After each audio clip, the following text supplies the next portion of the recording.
Por que estudar sobre o papel do homem para mulheres? Não faz muito sentido. Por que é importante que as mulheres ouçam a respeito do papel dos homens?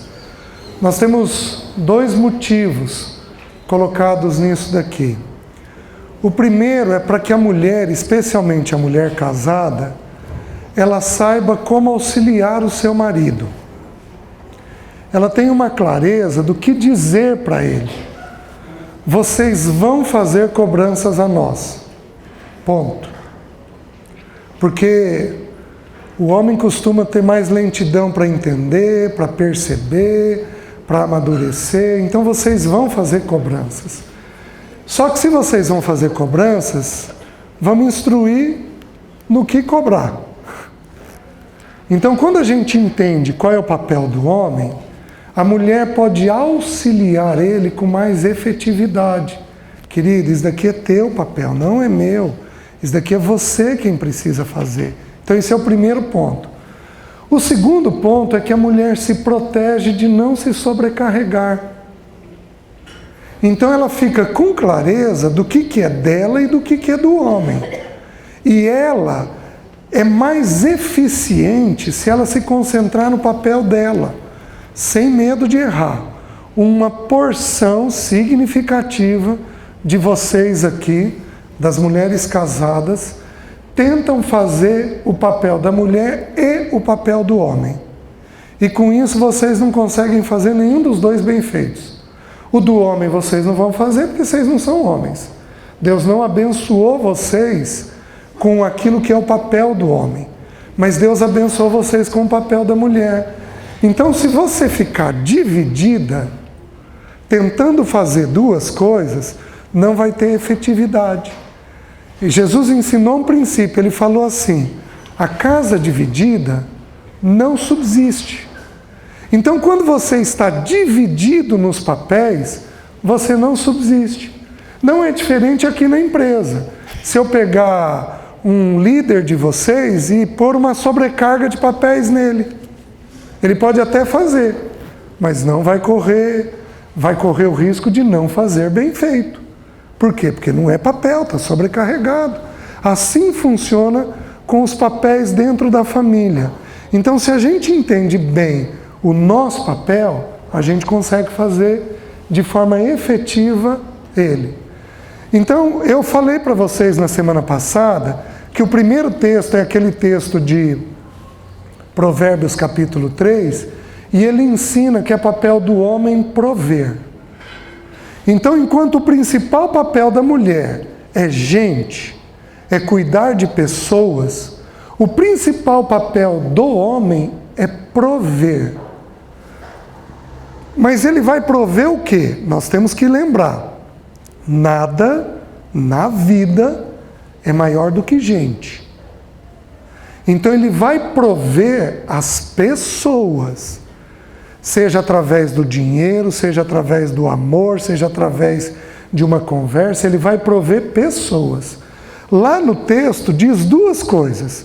Diz que ele provia no suor do rosto. Então nós conversamos semana passada de que homem tem que ser trabalhador. Meninas, as jovens, você não me case com um sujeito que não é definido profissionalmente. Você não me case. Porque você está arrumando um abacaxi dificílimo de descascar. Vocês estão entendendo? Então, quando um homem é mal resolvido, ele dá um jeito de se resolver. Uma das formas é se unir a alguém bem trabalhador. É uma mulher bem trabalhadora. Então, o primeiro ponto é que a Bíblia diz que homem tem que ser trabalhador. Por isso que filhos homens, com jeito, com leveza, sem exigir demais, porém com firmeza, filho homem nós vamos pôr para trabalhar. Como nós colocamos as meninas, desde cedo. Ele tem que aprender que é um papel dele, tá? Falamos isso semana passada. Porém, existe uma segunda coisa que é dita lá no texto. Diz que Adão deu o nome de Eva. E como nós estudamos, nome é caráter. Então, o homem precisa ajudar a mulher a trabalhar algumas coisas dentro dela.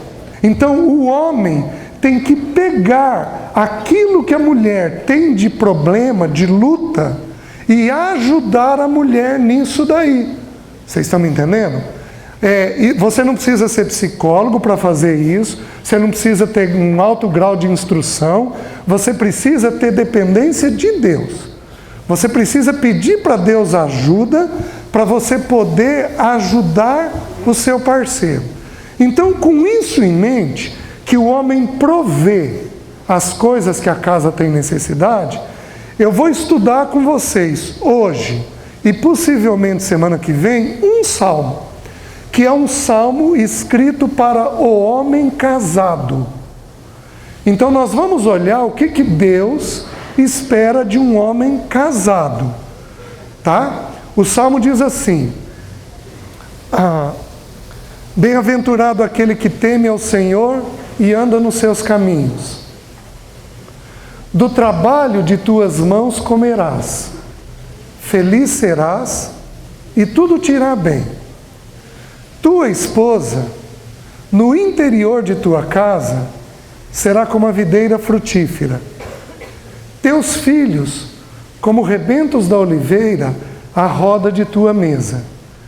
Eis como será abençoado o homem que teme ao Senhor.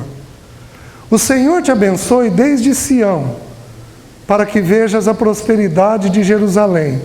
Veja os filhos de teus filhos. Paz sobre Israel. O texto ensina que Deus pega um homem casado e ele tem que resolver nesse homem 5 assuntos. Porém, o texto não coloca por ordem de importância. Porque se eu for falar de ordem de importância, a primeira coisa que importa na vida é Deus. Para um homem casado, qual seria a segunda? A esposa. Qual seria a terceira? Os filhos. A quarta? O trabalho. A quinta? A igreja. Seria essa a ordem. Porém, a Bíblia mudou essa ordem. Porque a ordem não está por importância, a ordem está por resolução. Entenda o que eu vou falar. Quando Deus pega um homem, a primeira coisa que ele resolve nesse homem é o relacionamento com ele mesmo, Deus. A segunda coisa que ele tem que resolver com esse homem é dinheiro e trabalho. Vou explicar para vocês o porquê. Um homem que trabalha demais, ele percebe a esposa e os filhos? Não. Um homem que trabalha de menos, ele tem boa responsabilidade com a casa? Não. Ele sobrecarrega a sua mulher. Um homem que é muito gastão e que entra em dívida, ele pesa a casa? Pesa. Um homem que é avarento, mochiba. Nós vamos ter uma ou outra aqui que tem homem desse jeito. Então, se um homem não aprender a lidar com dinheiro e trabalho, ele não consegue ter maturidade pessoal para avançar para a esposa e os filhos. Ele não consegue ter uma conversa tranquila, ele não consegue ter uma mente leve, ele não consegue ter percepção das coisas, ele não consegue. Então Deus pega esse homem e vai colocar este homem em ordem. Então quando Deus chama um homem, se um dos homens que estiver ouvindo aqui, ou que forem ouvir depois, ou na TV ou no computador, estiverem ouvindo esse estudo, ele vai precisar entender que uma vez que ele queira pôr a casa dele em ordem, a primeira coisa é ele, Deus, a segunda coisa é ele, o dinheiro e o trabalho. Ele vai ter que aprender a lidar com isso. Depois disso, ele vai perceber a mulher, ele vai perceber os filhos, e então ele pode ser uma pessoa efetiva na igreja. A palavra igreja não apareceu no Salmo, mas aparece a cidade de Jerusalém. Na Bíblia, Jerusalém no Velho Testamento corresponde à igreja no Novo. Jerusalém era cercada por um muro. Qual a finalidade de um muro? Proteger o que está dentro. Então você protege do que está lá fora e preserva o que está dentro. A igreja, uma boa igreja, é um lugar de proteção para nós e os nossos filhos. São relacionamentos mais saudáveis, são pessoas um pouco mais saudáveis, geralmente se você escolhe um bom líder, vai ter um entendimento bom, uma boa palavra, que ajuda a família da gente a crescer. Então, a igreja, ela cresce. Eis como será abençoado o homem que teme ao Senhor. O Senhor te abençoe desde Sião, para que vejas a prosperidade de Jerusalém. Se tem uma coisa que as igrejas necessitam hoje, são famílias saudáveis. Se tem uma coisa que as igrejas necessitam, são famílias saudáveis. E este salmo demonstra como uma família é saudável. Então vamos lá. A primeira coisa que o salmo fala para o homem é que o homem tem que pôr em ordem a sua vida com Deus. Bem-aventurado o homem que teme ao Senhor e anda nos seus caminhos. Presta atenção. Não basta temer a Deus. Eu tenho que andar no caminho de Deus. Bem-aventurado o homem que teme e anda. Tem homem, a gente costuma brincar, que tem homem que tem o ministério do sino. Sabe o que é isso? Ele está lá fora da igreja, tocando o sino, mandando a mulher e os filhos irem para a igreja. Só que ele mesmo não vai. Ele mesmo não vira e diz, não, vem cá, vamos nós. Vamos todos nós, eu também preciso ir para a igreja. O homem precisa pensar a vida do ponto de vista de Deus. E ele precisa ter a coragem de andar com Deus. Quais as duas coisas que são características de um homem quando o homem anda com Deus? Ele lida com duas coisas. Ele precisa ter um coração gracioso. Eu vou explicar para vocês o que é isso. E ele precisa lidar com verdade. Se ele quer andar na presença de Deus, ele tem que enfrentar esses dois temas. O que é graça?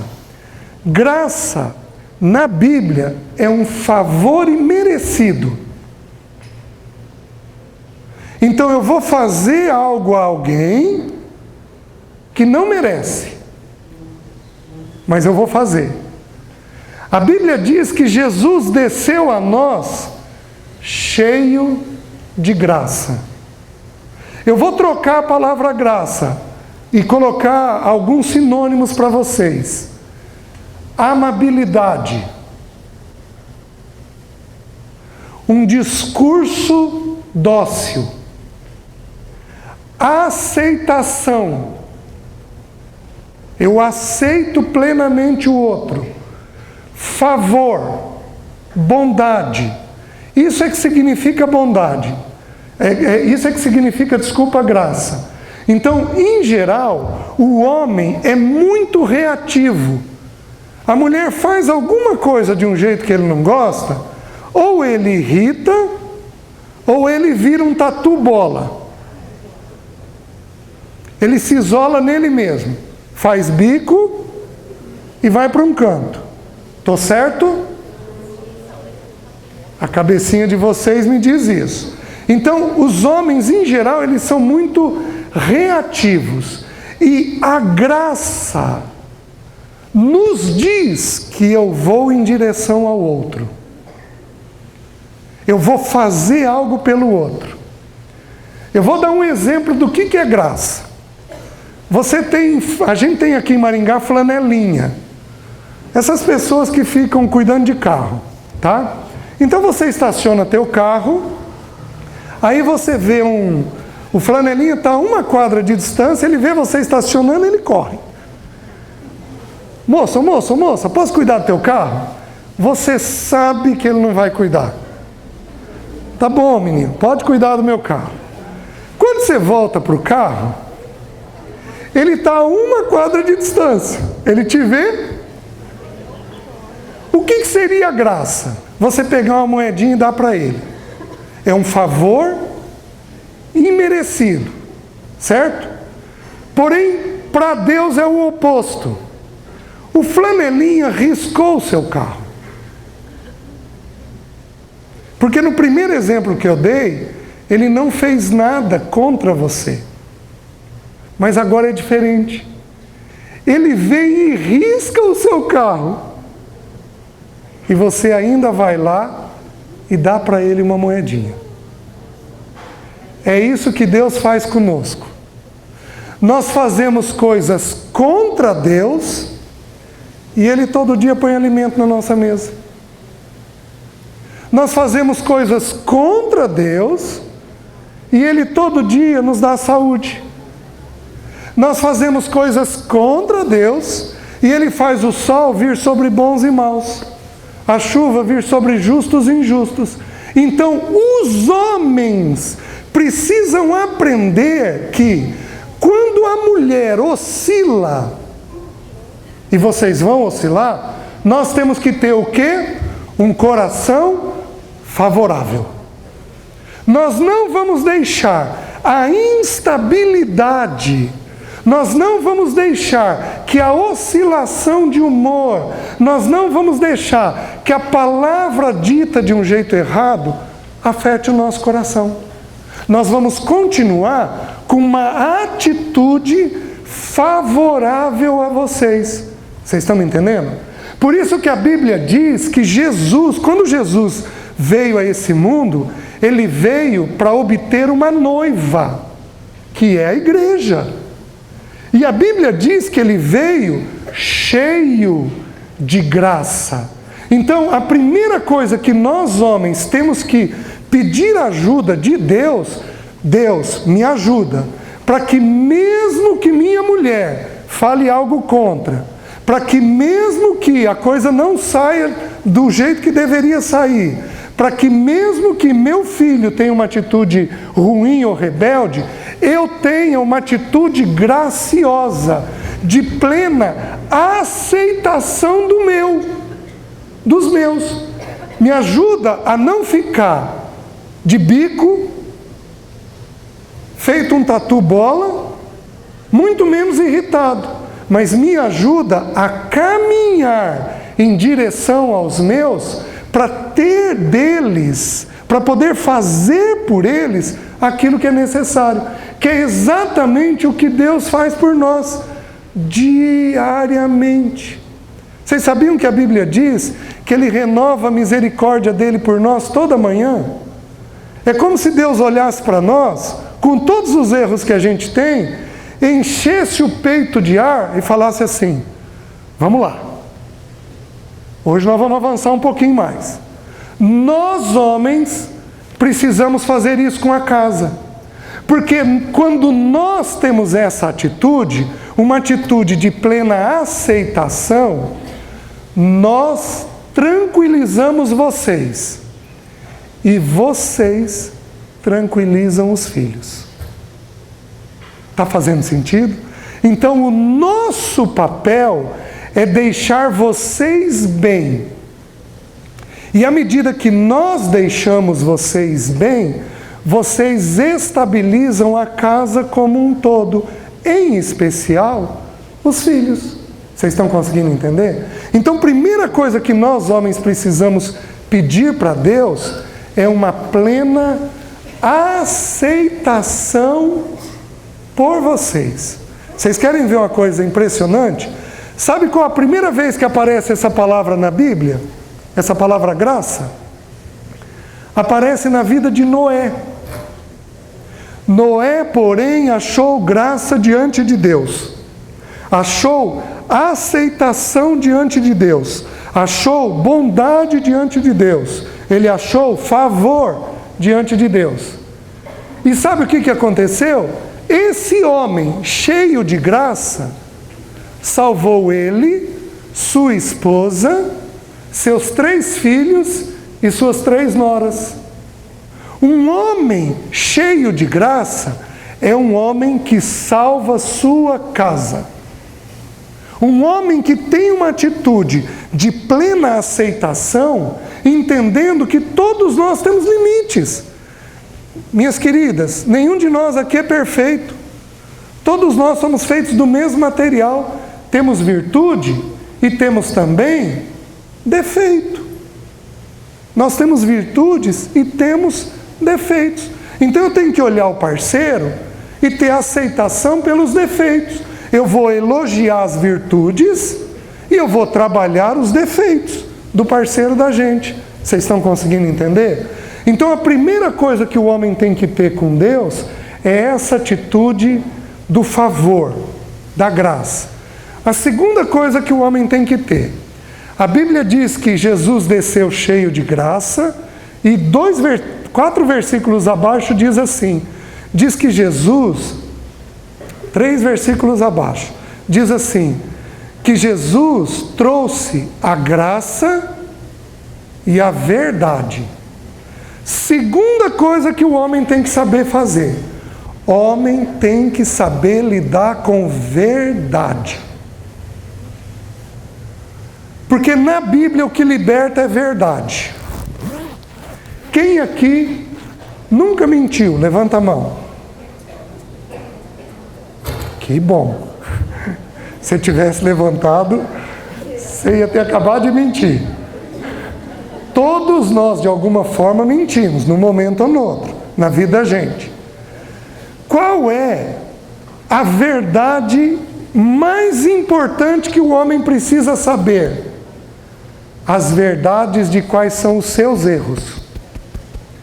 O homem precisa dizer com exatidão quais são as suas imperfeições. Muito bem.